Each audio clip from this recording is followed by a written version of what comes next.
Hello.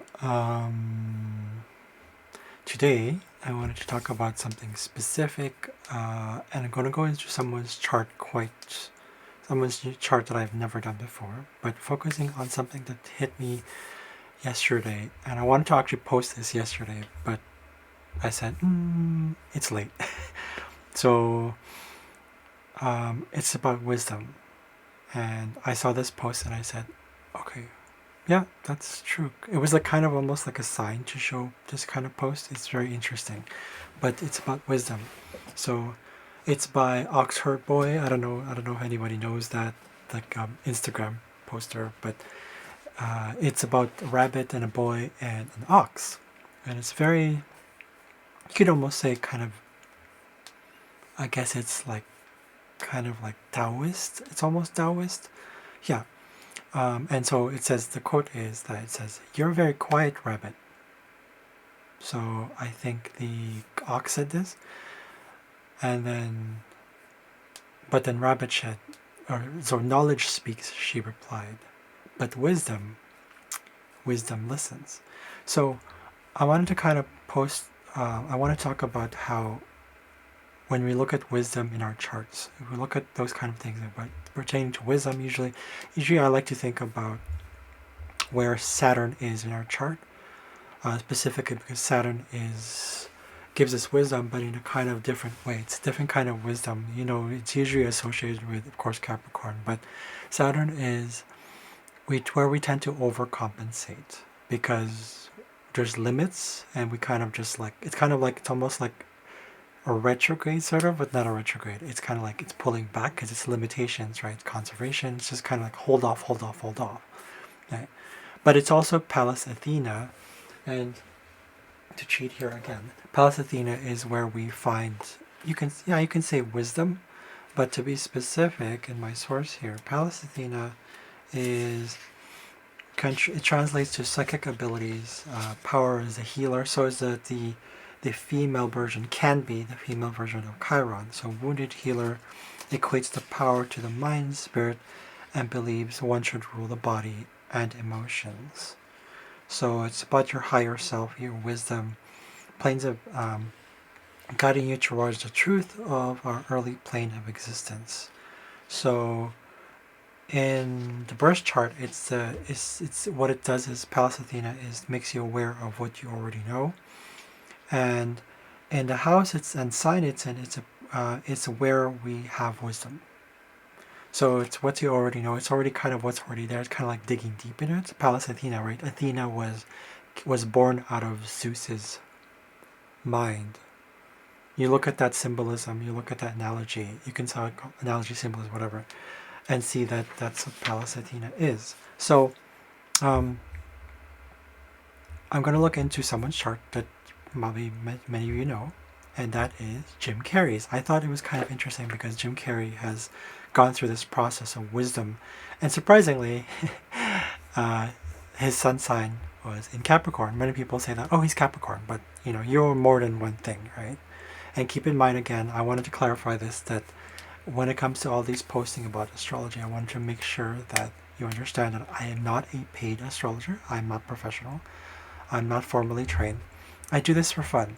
I mean, like I said, this is why I welcome comments, you know, any additional information, whatever you can about what I post. Any astrologers out there, you can do that.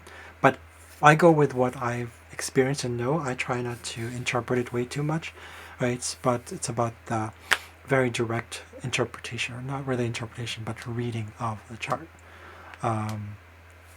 It's not about perfection. To me, this is about fun. So anyways, so we go into Jim Carrey's chart. As you can see, he has Sun in Capricorn. Where's Capricorn? Right here. Right here. Sun in Capricorn, 26 degrees. Okay. So we have to kind of look into that as well because he is Capricorn. So that means his Saturn rules his sun automatically. Saturn rules his sun, and that means we look into where Saturn is. Where is Saturn? Saturn is right there. So Saturn is in an air sign, actually. It's in Aquarius. So that means it adds an airiness to an undertone of airiness to his sun, what makes him happy. And because Saturn is right here already, and actually conjunct both Saturn is like the kind of like this. Actually, no. Saturn is not conjunct to Jupiter and Mercury, so I thought I was going to do that, but no. Saturn is conjunct to his Sun and Venus, so he's kind of uh, it adds what you guys could say limitations, because Saturn is conservation limitations. It helps you to work hard and sort of, you can say, perfect and work through all that stuff that is the Sun. So your ego, what does it mean? It's almost like Pluto, but Pluto goes deep rather than on material level. Saturn is deep in a way, but it's still plain like earthy material physical level. So his ego has to be tested towards what makes it tests him to be his experience in life again. Remember, astrology is a representation. It's an art form. It is reading what's already there. So the energies he was born with, his, I guess, yeah, you can say his soul contract when he came into this in this form, this life as Jim Carrey, chose to go through this path of this third house stuff, which is communication, short travels, brothers, sisters, early learning, that kind of stuff, where Saturn applies limits to that. I have Saturn too in my third house, which means that he has to learn to work through his egos and find that wisdom through seeing that he may not be able to express all he's able to express or be himself completely, but more like he's he had to learn through the process of like the ego growth, or rather a healthier ego.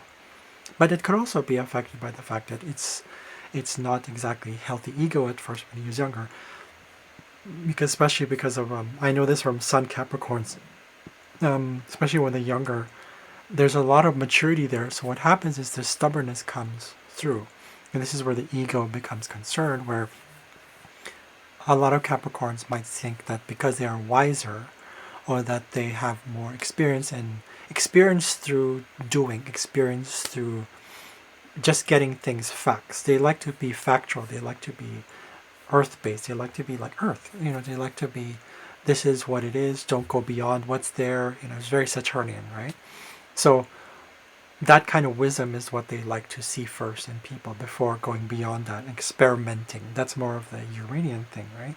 So he's probably had to go through those in relationships and saying there's limitations to his relationships, especially where Saturn is concerned. There's limitations to his own conservatory, sort of his urge for conservation, which is Saturn, is kind of, you can say, tested by the need for seeing beyond where limitations might not need to be, or may need to be, specifically because it was in Aquarius. And so what that means is that, it's not so Capricorn-like. It's not so Saturnian. So his ego might have gone through all that sort of like, I wouldn't say struggle, but like, yeah.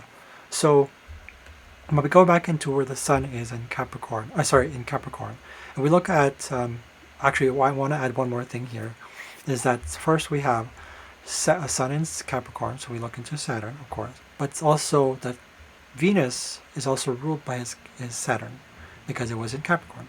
Same with his Mars, but Mars is in his second house, but it still ties into Venus. In fact, Venus is kind of like in between his Sun and Mars, so what that means is that it kind of almost affects relationships and how he's able to relate with people in that case, or rather how he's able to relate with probably siblings or sibling-like relationships, brothers and sisters.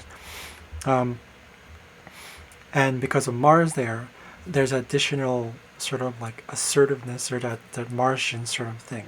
And in fact, Mars here was exalted in Capricorn, because that's what it is. So he's able to, I guess you could say, decisively move in that direction of relating with people in a more step-by-step sort of thing. It was kind of like, you can say, because it's Capricorn, it was gradual getting to know people. So his sensuality comes out, his sexuality comes out through Venus and Mars, but in a very sort of earthy-like sort of thing. So any relationship I might have had might have taken time. And if we looked at all the stuff here, it affected the way he was able to express himself.